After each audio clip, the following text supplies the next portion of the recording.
വലയാടുള്ള ജഗതിയുടെ വസതിയിൽ വച്ച് കൊല്ലം ജില്ലാ കളക്ടർ എൻ ദേവിദാസ് പുരസ്കാരം നൽകി. കാനായി കുഞ്ഞിരാമൻ രൂപകൽപ്പന ചെയ്ത ശില്പവും പ്രശസ്തി പത്രവും 25,000 രൂപയും അടങ്ങിയതായിരുന്നു പുരസ്കാരം.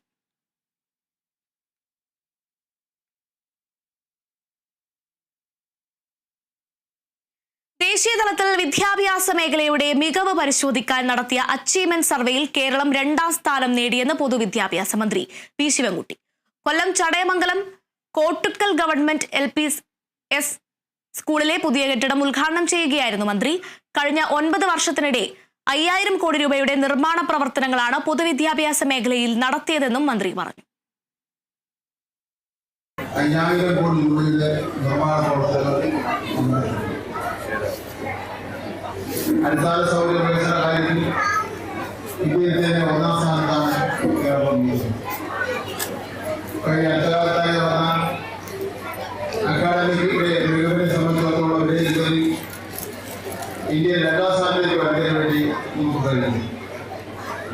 ജില്ലകളെ സംബന്ധിച്ചിടത്തോളം വിലയിരുത്തൽ രാജ്യത്താകെ 1 മുതൽ തുടങ്ങിയാൽ ആ 1 മുതൽ 14 വരെ നമ്മുടെ കേരളമാണ് എത്തിച്ചേർന്നിട്ടുള്ളത്. കുഞ്ഞുങ്ങൾക്ക് സുരക്ഷിതമായ ഇടങ്ങൾ ഒരുക്കി മികച്ച അന്തരീക്ഷം ഉറപ്പാക്കുകയാണ് സർക്കാർ എന്ന് ധനകാര്യ വകുപ്പ് മന്ത്രി KN ബാലഗോപാൽ.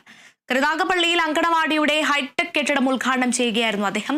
കുട്ടികളുടെ ശാരീരിക മാനസിക വളർച്ചയെ സഹായിക്കുന്ന അന്തരീക്ഷം ഉറപ്പാക്കുകയാണ് സർക്കാർ ലക്ഷ്യമെന്നും മന്ത്രി പറഞ്ഞു.